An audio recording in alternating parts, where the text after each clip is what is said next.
अस्सलाम वालेकुम नाजरीन, आप देख रहे हैं प्रोग्राम फेस टू फेस और मैं हूं आपके साथ मुनीस मोइन। सबसे पहले टॉप स्टोरीज। इसराइल को नजरअंदाज करना ट्रंप की नई सियासी चाल, भारत को जंग में शिकस्त की वजह मोदी की करप्शन या फिर कुछ और?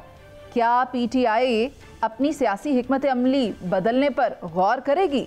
इन तमाम टॉप स्टोरीज पर आज के प्रोग्राम में बात करेंगे। मेरे साथ पैनल में मौजूद हैं सीनियर सहाफ़ी और तज्ज़िया निगार सलमान आबिद साहब। उनके साथ हमें ज्वाइन करेंगे शहजाद भट्ट साहब जो कि ब्यूरो चीफ पंजाब हैं। हमारे साथ मजहर बरलास होंगे शहर इक़्तिदार से और वो भी सीनियर तज्ज़ियाकार हैं। हमारे साथ कराची से जो हमें ज्वाइन कर रही हैं सियासी रहनुमा हैं सायरा बानो साहिबा। इन तमाम से हम अपनी इन टॉप स्टोरीज पर बात करेंगे। लेकिन इस वक्त आप ये देखें कि पूरी दुनिया की नज़रें अमरीकी सदर डोनाल्ड ट्रंप के दौराए मशरिक़ वुस्ता पर हैं और यहाँ ये भी देखना है कि इसराइल फ़लस्तीन पर हमले कर रहा है जबकि 120 फ़लस्तीनी शहीद हो गए हैं। ट्रंप का इसराइल को दौराए मशरिक़ वुस्ता में नज़रअंदाज करना हैरानकुन है।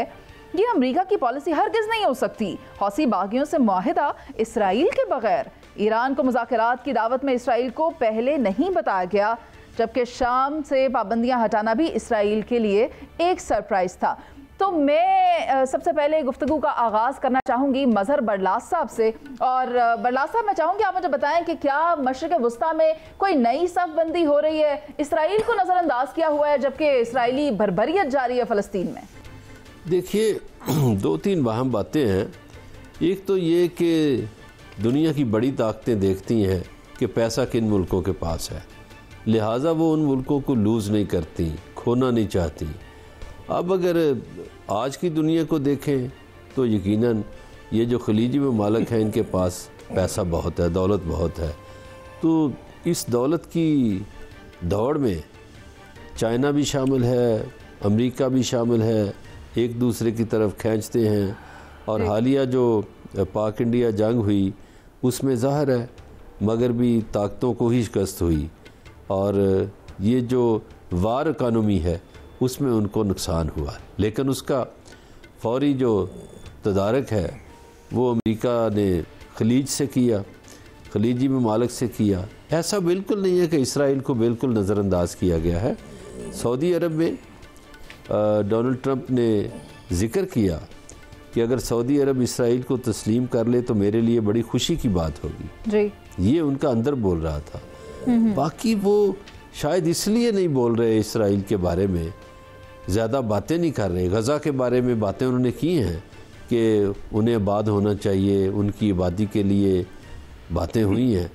लेकिन इसराइल की ज़्यादा मोहब्बत में बातें इसलिए नहीं हुई कि दौलत का मसला था। डोनाल्ड ट्रंप बुनियादी तौर पर बिजनेसमैन है, वो दौलत इकट्ठी करना चाहता है। वो जब से इक़्तिदार में आया है उसने दौलतमंदों के लिए अमेरिका के दरवाजे खोले हैं। हाँ, तो वो चाहता है कि जितनी दौलत समेट सकूं समेट लूं। शहजाद भट्ट साहब, आप इस पर क्या कहेंगे? आप लगता है इन दौरों के नताइज क्या निकलेंगे? देखिए, सबसे पहली बात तो ये है कि अगर ट्रंप का दौरा जो सऊदी अरब है उसको आप मॉनिटर करें तो वो थोड़ा सा नज़रअंदाज वाली जो आप अभी बात फरमा रही थी ना, वो नज़रअंदाज इसलिए कर रहा है कि इसराइल उसकी बात कम मानता है, उसका एहतराम कम करना शुरू हो गया है, जबकि दीगर ममालिक में ट्रंप ज़्यादा असर रख रहा है और ज़्यादा वैल्यू हो रहा है। इसलिए थोड़ा सा खफा है, लेकिन भाई है छोटा उसका, वो मान जाएगा। हम अपने टॉपिक पर वापस आते हैं।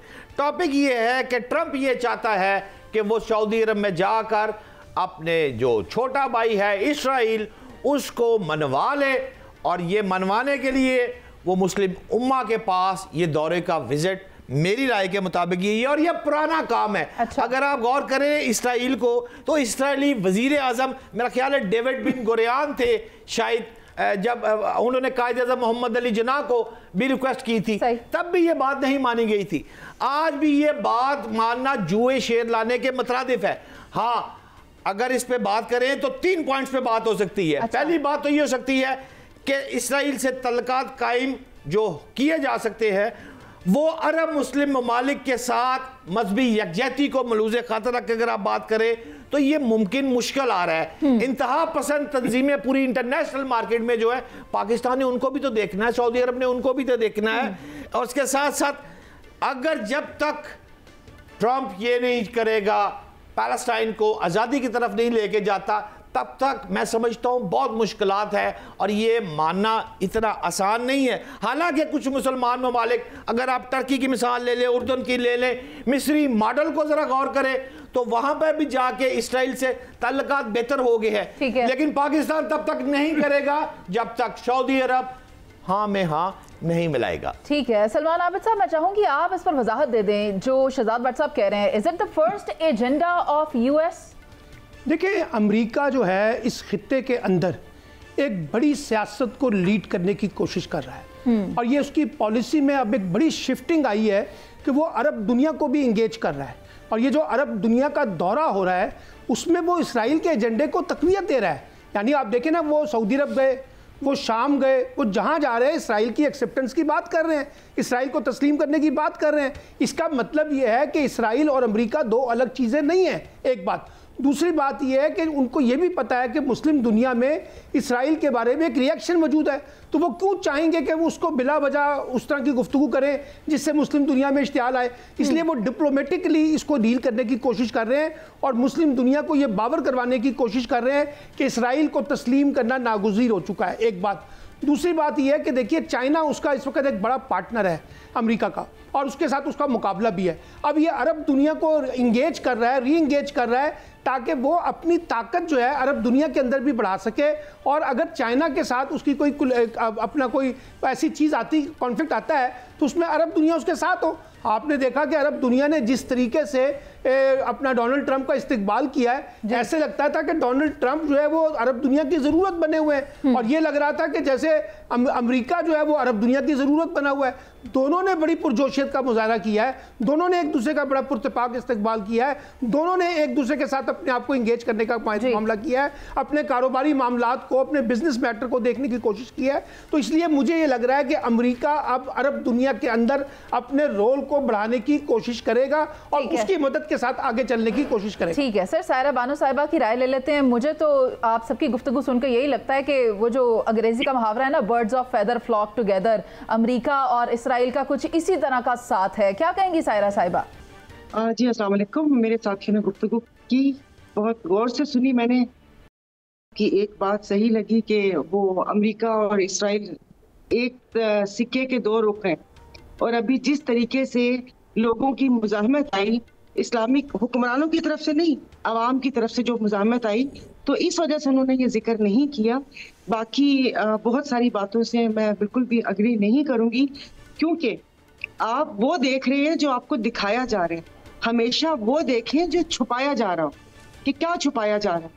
कि आप ये देख रहे हैं, अभी आपने कहा कि बहुत पुरतपाक इस्तकबाल हुआ। ऐसे तो कितने मेहमान आते हैं, दिल में कुछ चल रहा होता है मगर मुस्कुराकर मिलना पड़ता है। तो ये जो सारी चीजें हैं, ये इन्वेस्टमेंट के लिए नहीं थी।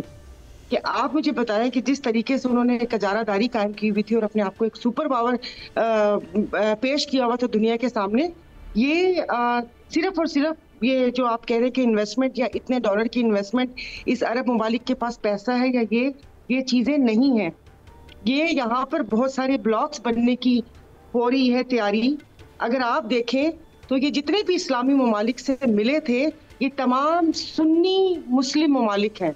तो ये आगे चलकर जो मुझे नजर आ रहा है कि वो ये इस चीज को उभारा जाएगा कि जिस तरीके से इनको वो किया जा रहा है, फिर जिस तरह शाम का हुआ, तो आप आइंदा आने वाले दिनों में देख भी लीजिएगा कि फिर वहां पर हाल क्या होता है। क्योंकि अब फिर बात बहुत बढ़ जाएगी कि बहुत सारी ऐसी जहादी तंजीमें हैं जिसको फंडिंग किया जाता है इनकी तरफ से, तो ये फिर किस तरीके से वहां पर ये सारी चीजें होती हैं आपके सामने ही है। बाकी अगर वो जिस तरह यहाँ पर आए और अपना आप कह रहे हैं कि किरदार अदा किया सीज फायर, और जिस तरह अभी किसी ने कहा कि वो इसराइल उसकी बात कम ही मानता है, तो फिर सीज फायर और इस इंसानी हकूक के अलमबरदारी और ये सब चीजों का ढकोसला किस लिए? तो मूवीज में अक्सर देखा होगा कि कोई वो बिंदु जी या हेलन आके वो कुछ क्या कहते हैं मनोरंजन करके ध्यान बटाती हैं और पीछे से वारदात हो जाती है। ठीक है। तो ये जो थोड़ा सा शुगल मेला लगा हुआ था, ये ध्यान हटाने के लिए था। असल वारदात जो होनी थी, जो इन सब को किसी को दावत दी गई, किसी को हुक बाय क्रुक लाया गया, मे भी किसी को गुद्दी से पकड़ कर लाया गया होगा, जो आप कह रहे हैं कि बहुत पुरतपाक इस्तेमाल हुआ, और ये सारी चीजें ये आगे चल के बहुत बहुत बहुत एक अजीब सी सिचुएशन होने जा रही है। ये सिर्फ इन्वेस्टमेंट नहीं है, अच्छा। ये सिर्फ चाइना को दबाना नहीं है, या ये सिर्फ वो कहते हैं ना कि यहाँ पर आके जी सीज फायर करवा दिया, ठीक है, और सब बच्चों आपका पॉइंट आ गया है, लेकिन ये पॉइंट इतना वैलिड है कि मैं चाहती हूँ कि इसके ऊपर हम अपने पैनलिस्ट से दोबारा से इनकी राय लें, काउंटर आर्ग्यूमेंट इसके ऊपर करें। लेकिन देखना यह है कि ट्रंप आलमी महाज पर अरब ममालिक से अगर अपने रवाबित बढ़ा रहा है तो एजेंडा क्या है? क्या चाइना को दूर रखना चाहता है? क्या चाहता है वो? मैं चाहूंगी सलमान आबिद साहब इस पर रोशनी डालें। देखिए ना, वो उसने तो ईरान के साथ भी अपने मामलात को दुरुस्त करने की बात की है डोनाल्ड ट्रंप ने, और उसने और ये आपको पता है कि वो जंगों की पॉलिसी के खिलाफ हैं। वो हमेशा से कहते हैं कि तनाज़ात जो हैं उनका हल जो है वो जंग नहीं है। इसलिए वो अरब दुनिया में जब आए हैं तो उनके पीछे एक बड़ा बैकग्राउंड के अंदर एक बड़ा बैकग्राउंड म्यूजिक है, और वो ये है कि एक बड़े पॉलिटिकल एजेंडे के तहत अरब दुनिया को री इंगेज किया जाए और अपनी ताकत को बढ़ाया जाए अरब दुनिया के अंदर। क्योंकि देखिए ना, मुस्लिम दुनिया के अंदर ये जो बड़े अरब हुक्मरान हैं, इनकी एक ज़माने में अमेरिका के बारे में रिजर्वेशन नहीं है, और आपको मालूम है एक ज़माने में सऊदी अरब की भी रिजर्वेशन होती थी। लेकिन आज जो सऊदी अरब और अमेरिका के ताल्लुकात हैं, आज जो यूएई अमेरिका के ताल्लुकात हैं, आज जो कतर और अमेरिका के ताल्लुकात हैं, और जिस तरह से वो शाम की बात कर रहे हैं, जिस तरह से वो ईरान के साथ बातचीत कर रहे हैं, तो ये सारी चीज़ें जाहिर करती हैं कि वो अरब दुनिया को इंगेज करके अपने एजेंडे के साथ जोड़ना चाहते हैं। और जो बात आपने की, वो चीन के कॉन्टेक्स्ट में भी वो चाहेंगे कि अरब दुनिया उनके साथ खड़ी हो, इसीलिए वो अरब दुनिया के अंदर इन्वेस्टमेंट भी कर रहे हैं। और ये इन्वेस्टमेंट सिर्फ फाइनेंशियल नहीं होती, इन्वेस्टमेंट पॉलिटिकल भी है, और वो उसका पॉलिटिकल कॉन्टेक्स्ट भी है। ठीक है, $600 बिलियन की ये इन्वेस्टमेंट है, कोई छोटी इन्वेस्टमेंट तो नहीं है। बरला साहब, आप क्या कहते हैं? आपका इस पर क्या कहना है? क्या चीन को कॉर्नर किया जा रहा है अमेरिका की तरफ से? देखिए, मैं पहले तो सारा बानो की बात से इत्फाक नहीं करता। इसलिए नहीं करता कि डोनाल्ड ट्रंप और उनकी कैबिनेट में शामिल लोगों को देखें। वो सारे बिजनेसमैन हैं, उनका काम है दौलत इकट्ठी की जाए दुनिया से, और वो इसीलिए उन्होंने तवज्जो मरकूज़ की है इस खिते की जानब। अब जो चाइना है, चाइना को वाकई दूर करने की कोशिश है, इसलिए कि चाइना ये बड़ी मार्केट है, इस पे कब्ज़ा ना कर ले। लेकिन मुझे एक डर है, सिर्फ वो डर वही है जो फ़लस्तीनियों ने किया था, वही आजकल यूएई वाले कर रहे हैं। आप यूएई जाएं, वहाँ बड़े बड़े बिज़नेस यहूदियों ने बना लिए हैं, जायदादें ख़रीदी जा रही हैं। और अगर आप फ़लस्तीन की तारीख़ पढ़ें तो उसमें भी आपको यही मिलेगा कि पहले वो फ़लस्तीनियों से जायदादें ख़रीदते थे, फिर वो काबज़ होके बैठ गए। तो सबसे ज़्यादा मुझे जो ख़तरा लग रहा है वो यूएई को है। यूएई वालों ने जितने खुले दिल से इसराइल को तस्लीम किया, उनके दफातर बना लिए। और दूसरी अरबों के बारे में मैं बात करना चाहता हूँ। अरब हमसे भी आगे निकल गए हैं जी, खुशामद में भी और लिबरलिज्म में भी। हमने तो सोचा ही नहीं था कभी ऐसा, वो तो बहुत आगे निकले हैं। बिल्कुल वही बात जो शायद सायरा साहिबा ने की थी कि ये सिर्फ दिखावा है, और दिखावा ही हम देख रहे हैं। बट साहब, आप इस पर क्या कहते हैं? मेरे राय के मुताबिक बरलास साहब ने जो बात की है ना, ये तिजारत वाली, कारोबारी अफराद वाली जो गुफ्तगू की है, मैं इसके साथ इसको सेकंड करने जा रहा हूँ। अगर आप इसको 6 लाइनों में कंपाइल करें ना सारी गुफ्तगू को, तो आप देखें ट्रंप, पाकिस्तान, पैलेस्टाइन, ये सारी बातें ही है ना। अगर ट्रंप वहां गया तो 1 लाइन में वो चाहता है कि कारोबार, बरलास वाली बात के कारोबार खुले, पैसे आड़ियां ते जाड़ियां, और उसके साथ साथ इसराइल को तस्लीम कर लिया जाए। 1। अब आ जाए आप सऊदिया पर। सऊदिया पर आएंगी तो सीधा जवाब है कि सऊदिया सीधा 3 पॉइंट पे बात करेगा। पहला पॉइंट देगा कि पैलेस्टाइन को आप आज़ाद क़याम पर राजी, फ़लस्तीन आज़ाद रियासत हो जाए, और जो बेदखली का मंसूबा है वो फौरी तौर पे बंद किया जाए, और साथ ही सिविलियन जोहरी जो है प्रोग्राम वो अमेरिका से उसमें भी मदद मांग रहा है। और आखिरी 2 लाइनें पाकिस्तान पर आएंगी तो 3 बुनियादी वजूहात है। इससे इसे ताल्लुकात कायम नहीं कर सकता। उसकी वजह यह है कि एक अरब ममालिक के साथ हमारी जो अवाम है इसे कबूल नहीं करेगी। ठीक हो गया। सारा साहब, आप क्या कहेंगी? एक तरफ तिजारत की बात करता है अमेरिका, फिर कहता है कि अमन कायम होना चाहिए, और अमन में उसकी जो काविशें हैं वो हम देख रहे हैं, पूरी दुनिया देख रही है। लेकिन दूसरी तरफ आप देखें इसराइल क्या कर रहा है, वहां पर कोई लगाम नहीं डाली जा रही। मैं अपने साथियों की गुफ्तगू से तो मुझे यही लग रहा है कि शेर ने इन लोगों को यकीन दिलाया कि वो आज से वेजिटेरियन होगा, वो गोश्त नहीं खाएगा। कि जिस तरीके से अफगानिस्तान में हुआ, जिस तरीके से इराक में हुआ, जिस तरीके से जब से आंख खुली है हम लोग फलस्तीन में देख रहे हैं, जिस तरीके से अक़वाम मुत्तहिदा में ये 12 चीजें पेश करने के बावजूद कश्मीर पे और जिस तरीके से वहां पर ये आर्टिकल का नफाज हुआ और वहां पर इंसानी हकूक की जो कहते हैं खिलाफ वर्जी हो रही है, लोगों को वो क्या कहते हैं कि भूना चाह रहे हैं, उसके बाद भी अगर वो इस किस्म की गुफ्तगू करते हैं और हमारे लोग उस चीज पर यकीन करते हैं कि जी ये उनका इस तरफ कदम है, तो मुझे हैरत होती है।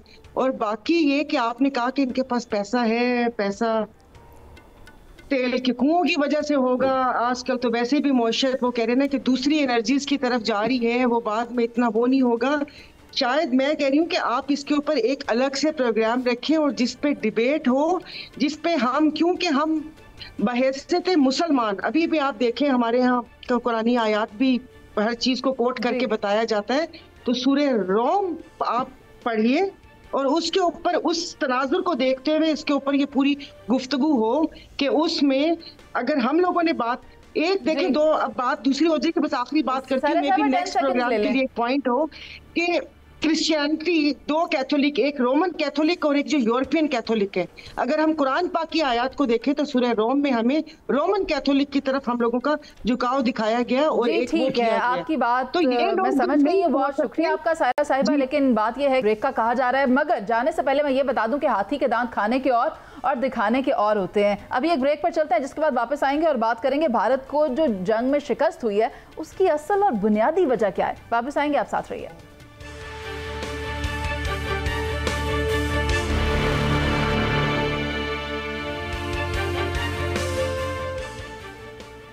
वेलकम बैक नाजरीन। पूरी कौम भारत को मिलने वाली तारीखी शिकस्त पर यौम तशक्कुर मना रही है, लेकिन ये सवाल अपनी जगह है कि भारत को जो शिकस्त हुई है जंग में उसकी असल वजह क्या है। क्या ये मोदी की करप्शन है या फिर कुछ और है? लेकिन हम आपको बताएं कि मोदी ने दिफाई मुआहिदों में अडानी और अंबानी को नवाजा, जिसका नतीजा मैदान जंग में निकला।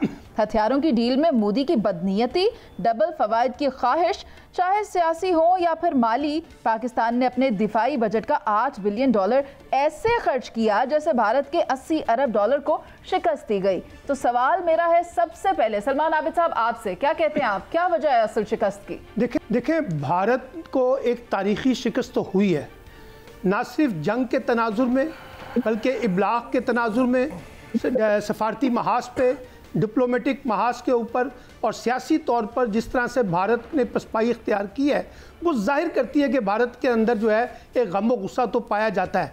लेकिन मैं ये बात तस्लीम करने के लिए नहीं तैयार कि सिर्फ करप्शन एक इशू है।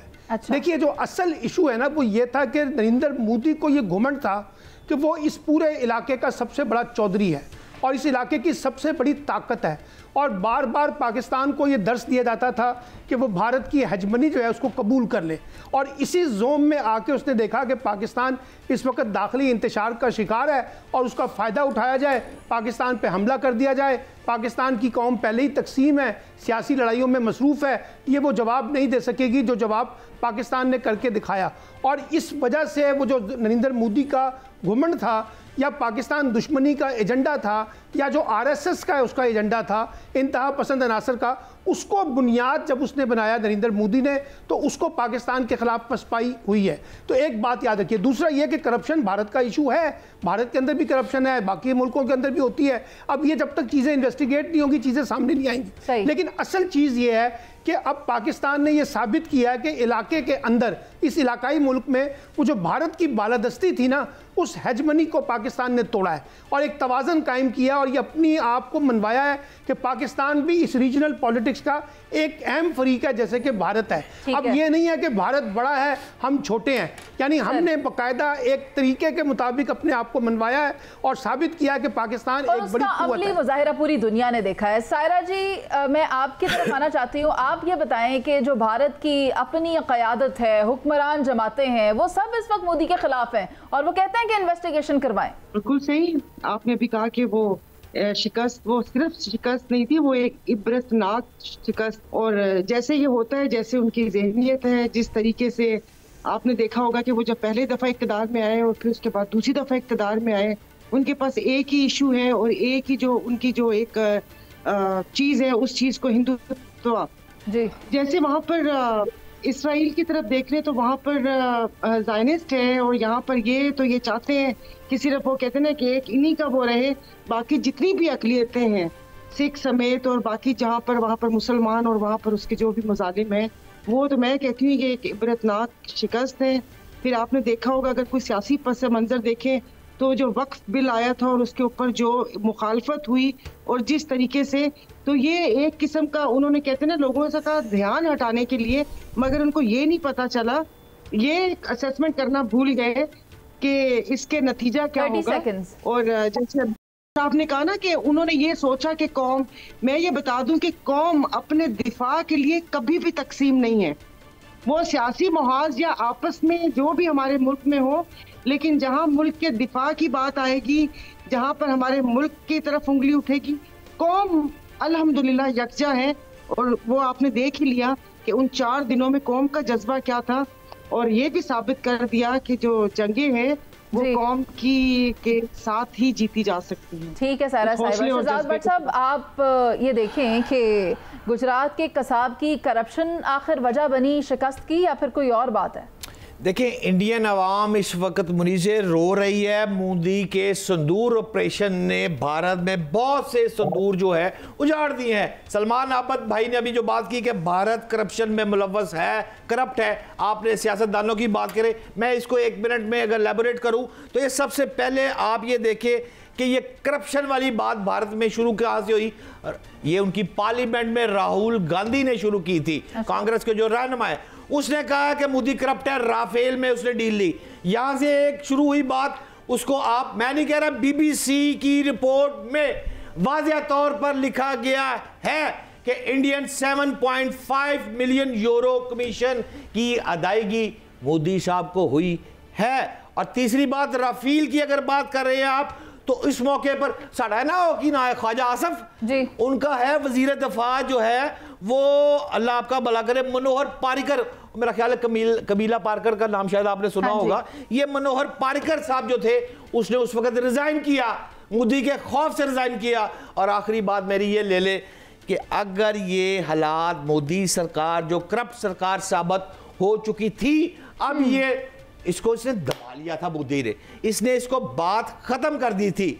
अनिल अंबानी की कंपनी 45,000 करोड़ रुपए के कर्ज में डूबी हुई थी, जिसको मोदी ने दोबारा ठीक करने के लिए इशारा किया। ये बातें मैं नहीं कह रहा, ये सलमान आबिद नहीं कह रहा, भारत का मीडिया बीबीसी कह रहा है कि मोदी करप्ट है और अब ये इसको डिसॉल्व होगी इसकी हुकूमत। ठीक है, बट साहब ये भी कहा गया था कि अगर ये उस डील का हिस्सा नहीं होते तो फिर डील होगी भी नहीं। मैं चाहूंगी मजहर बल्ला साहब आप इस पर मजीद कुछ फरमाएं। अच्छा, पहले तो कौम को बहुत मुबारक हो, आज हमारी कौम ने यौम तशक्कुर मनाया और पूरे मुल्क में मनाया, और आज़ाद कश्मीर में और गिलगित बल्तिस्तान में भी मनाया, और उसमें हमारी अस्करी और सियासी क़यादत और तमाम सियासी पार्टियाँ बढ़ चढ़ कर शरीक हुई। इस पे हमें फ़ख्र भी है कि हमारी कौम मुत्तहिद है, और हमारा बनता था कि हम अल्लाह ताला का शुक्र अदा करते कि हम एक छोटा मुल्क हैं, हमारे पास छोटी फ़ौज है, इंडिया बड़ी इकानमी है, बड़ी फ़ौज है, और फिर वो घमंड में भी थे, हमने उनको शिकस्त दी। अब आ जाइए आपके सवाल की तरफ। देखिए, ये एक अरसे से तैयारी हो रही थी और इंडियन पार्लियामेंट में बहुत दफ़ा ये सवाल आया, आवाज़ें बुलंद हुई। मसला सिर्फ ये है कि क्या इंडिया सारे में और कंपनियां नहीं थी?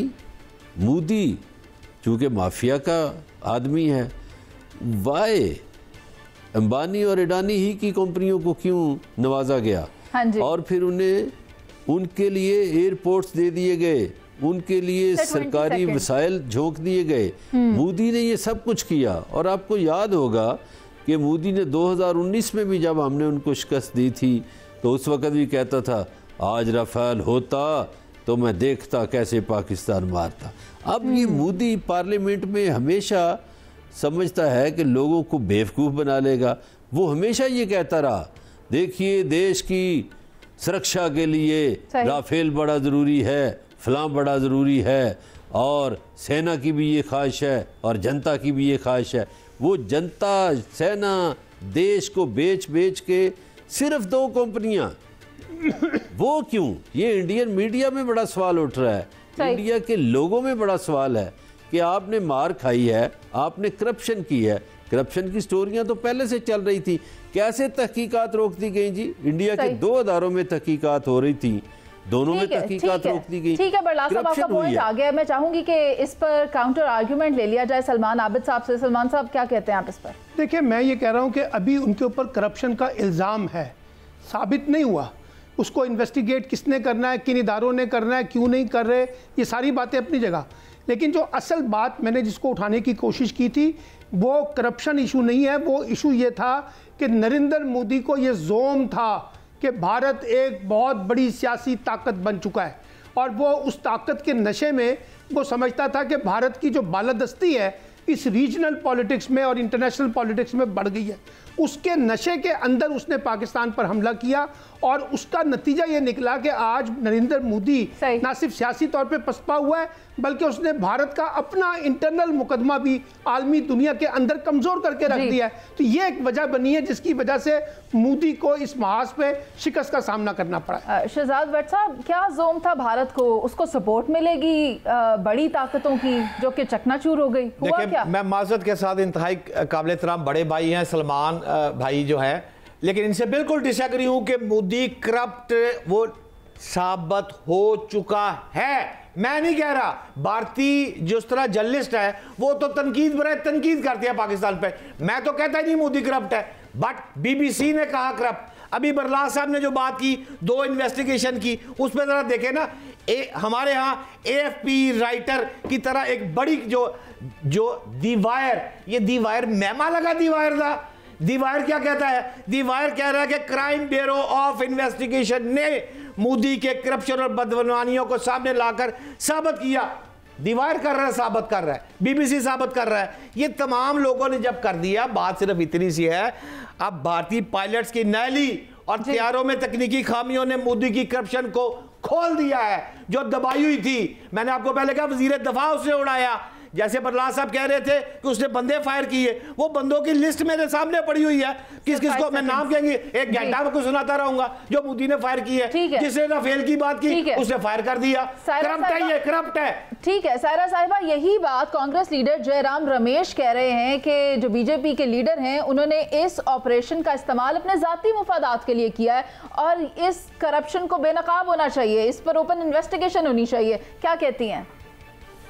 बिल्कुल सही, वो जाती मुफाद ही था। जैसे कि मैंने आपको पहले कहा था कि जिस वक्त वो वक्फ बिल आया था और उसके बाद वो सारा जो मुसलमानों के ऊपर वो कहते हैं कि वो जो करना चाह रहे थे, जो कानून लागू करना चाह रहे थे, ये एक और बड़े मजे की बात है कि वो इतने 100 साल पहले वाले औरंगजेब को उनसे हजम नहीं हो रहा था और इधर हमारे औरंगजेब ने फिर उसका तिया पांचा कर दिया।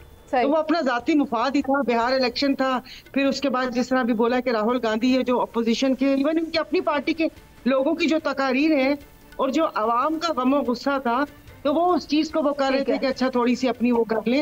लेकिन वही बात है कि वो किसी भी उसमें कामयाब नहीं हुए और दुनिया ने उनका वो भयानक चेहरा, वो जो सही कहते ना कि गुजरात की कसाई कि जो उन्होंने वहां पर किया और जिस तरीके से अभी तक मुसलमानों के साथ कर रहे हैं, वो बहुत अच्छा हुआ और इस पर तहकीकात होनी चाहिए। और इनको वो कहते हैं कि आलमी दहशतगर्द इनको मानना चाहिए, इसलिए कि ये खित्ते में ये आलमी दहशतगर्द है। ठीक है, ये आलमी दहशतगर्द है और उसको हम कश्मीर में भी देख सकते हैं। मजहर बरला साहब, आप देखें कि शिवसेना के लीडर संजय निरुपम भी हुकूमत को क्रिटिसाइज कर रहे हैं। अच्छा, मैं पहले तो सलमान साहब पे हैरान हूँ। तो सलमान जी, आप अंबानियों की शादी में तो कहीं नहीं गए, आप मान ही नहीं रहे कि मोदी करप्ट है। वो शहजाद भट्ट साहब ने फिगर बताया है कि 7.5 मिलियन यूरो कमीशन वसूल पाया गया। भट्ट साहब, ये किसी अदालत का फैसला नहीं है, ये किसी अदालत का फैसला नहीं है, ये याद रखिएगा। अच्छा, बात तो सुने, अदालतें फैसले करती तो इंसाफ हो जाता ना। बात तो सुने, वो जो तहकीकात रोकी गई हजूर, वो मैंने तो नहीं रोकी, ना वो भट्ट साहब ने रोकी, ना मुनीज़े ने रोकी हैं। और अभी अंबानी जो है वो सऊदी अरब गया हुआ है, पता नहीं क्यों गया है, मुझे नहीं पता। अगर उनको इतनी अपने देश की फिक्र है तो वो पता नहीं खलीजी मुमालिक में क्यों गया है। मोदी जो है एक जालिम आदमी है, करप्ट आदमी है, उसका चेहरा डुअल है, वो मुनाफकत के अरूज पर है। एक तरफ वो बड़ी बातें करेगा इंसानी हुकूक की, दूसरी तरफ वो इंसानी हुकूक को पामाल करता है। इंसानी हुकूक को पामाल किस तरह से कर रहा है वो भी हम सब देख रहे हैं मजहर बल्ला। लेकिन अफसोस की बात यह है कि इन तमाम मामलात को देखते हुए भी उनके ऊपर कोई काम नहीं हो पा रहा। लेकिन जो चीज़ पूरी दुनिया ने देखी है वो ड्रिल थी जो अफवाज पाकिस्तान ने की है और उसके बाद भारत को नाको चने चबवाए हैं। खैर ये जो इन्वेस्टिगेशन है ये भी अगर हो जाएगी तो फिर दूध का दूध और पानी का पानी हो जाएगा। हम एक ब्रेक पर चलते हैं, जिसके बाद वापस आएंगे और बात करेंगे कि क्या पाकिस्तान तहरीक इंसाफ को अपनी सियासी हिकमत अमली बदलने की जरूरत है। वापस आएंगे एक ब्रेक के बाद, आप साथ रहिए।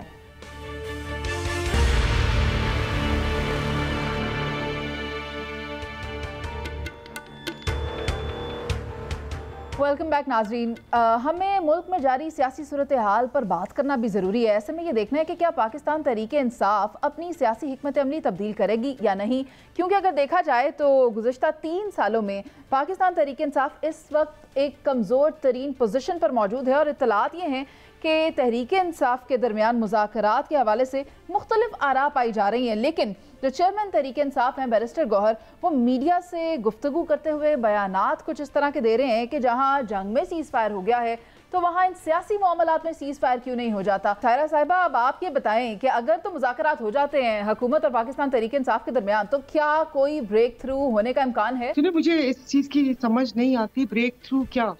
जो अल्फाज हम लोग सुनते हैं NRO का या डील का, आप उस तराजुर में बात कर रही हैं।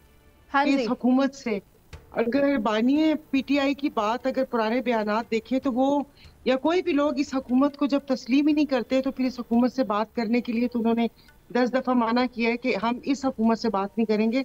जो हुकूमत जो हकीकत में जिनकी हुकूमत है उनसे गुफ्तगू करेंगे। तो मुझे इस ब्रेक थ्रू की समझ नहीं आ रही कि क्या ब्रेक थ्रू। फिर आपका उससे पहले था हिकमत अमली का। तो हिकमत अमली जब उस शख्स से किसी को मिलने भी नहीं दिया जा रहा, वो क्या कहते हैं वो भी अवाम के सामने सही अल्फाज में आ भी नहीं रहा, तो हिकमत अमली क्या चेंज होगी? हिकमत अमली इस गवर्नमेंट ने चेंज करनी है या उन्होंने करनी है? जिस किस्म के केसेस बने हुए, आप तोशा खाना ले लें, अब 190 मिलियन पाउंड्स ले लीजिए कि वो अभी जो कहा कि जी उससे दानिश यूनिवर्सिटी और स्कूल बनेंगे, यानी कि वो पैसा यहाँ पर बैंकों में पड़ा हुआ है। मुझे तो उस केस की भी समझ नहीं आई। शहजाद हुसैन भट्ट साहब से उनकी राय ले लेते हैं। भट्ट साहब क्या कहते हैं, खिलाफ तवक्को कुछ हो सकता है? थ्रू नहीं कहती मैं। और भाई वो टाइम गुजर गया। अगर आप गौर करें थोड़ा सा, पाक भारत की ये जो कश्मकश चल रही थी, लड़ाई मारकुटाई चल रही थी, PTI को एक सुनहरी मौका मिला था जिससे फायदा उठाकर वो अपनी सियासी मुखालफों को नॉकआउट कर सकते। मैं तो चूंकि एक रिपोर्टर हूं ना, मैं आपको खबर दे सकता हूं और मैं खबर दे रहा हूं आपको बाइतमाद ज़राए के मुताबिक। मुस्लिम नून की एक बड़ी शख्सियत, उसने तहरीक इंसाफ के रहनुमाओं को वाज़िया पैगाम दिया कि आप तहरीक इंसाफ मिलकर खां से बात कर लें, ऑल पार्टीज कॉन्फ्रेंस का फौरी तमाम कर लें, मुख्तदर अफराद भी उसमें शामिल होंगे। लेकिन जिन्होंने खान को बाहर नहीं आने देना ना, जो इसके इर्द गिर्द है, उन्होंने फिर जाकर कान भर दिए ना कि ऑल पार्टीज कॉन्फ्रेंस अगर हो गई तो जनाब पूरा तूफान आ जाएगा, हुकूमत स्टेबल हो जाएगी। बिल आखिर ऑल पार्टीज कॉन्फ्रेंस नहीं हुई। मैं आपको वाज़ेह तौर पर कह रहा हूं, ये एक सुनहरी मौका था कि अगर उनके साथ जिनके साथ सायरा बानो कह रही हैं कि वो मुलाकात चाहते थे, यही तो वो मौका था कि ये अगर आप कहते हैं कि मैं ना मानूं की रिट लगाए, मैं सलमान आबिद को कहता हूं ये सलमान भट्ट साहब है, तो फिर तो बात कैसे चलेगी मेरी इनके साथ? ठीक है, मुझे कुछ तो लचक देनी पड़ेगी ना। डू एंड डाई की पॉलिसी नहीं चलेगी, वेट एंड सी की पॉलिसी चलेगी। मुनीज़े, यहाँ पर लचक दिखानी पड़ेगी। ये लचक का टाइम था जो तहरीक इंसाफ ने इनकार करके खुद अपनी मकबूलियत का ग्राफ जो है वो नीचे गिरा दिया। और आखिरी बात कर दूं मैं आपको, मौजूदा हुकूमत और मैं समझता हूं इस वक्त जो हमारे सिपा सलार इस जंग के फाते हैं, उनका जो इस वक्त मकबूलियत का ग्राफ है वो अब वहां चला गया। ठीक है, आपकी बात से इत्तेफाक करते हैं या नहीं, इस पर हम आगे चलते हुए सलमान साहब आपकी तरफ आती हूँ। आप मुझे ये बताएं कि जो उनसे बात करने की बात कर रहे हैं शहजाद साहब भी, लेकिन होता क्या है, क्या ऐसा होगा?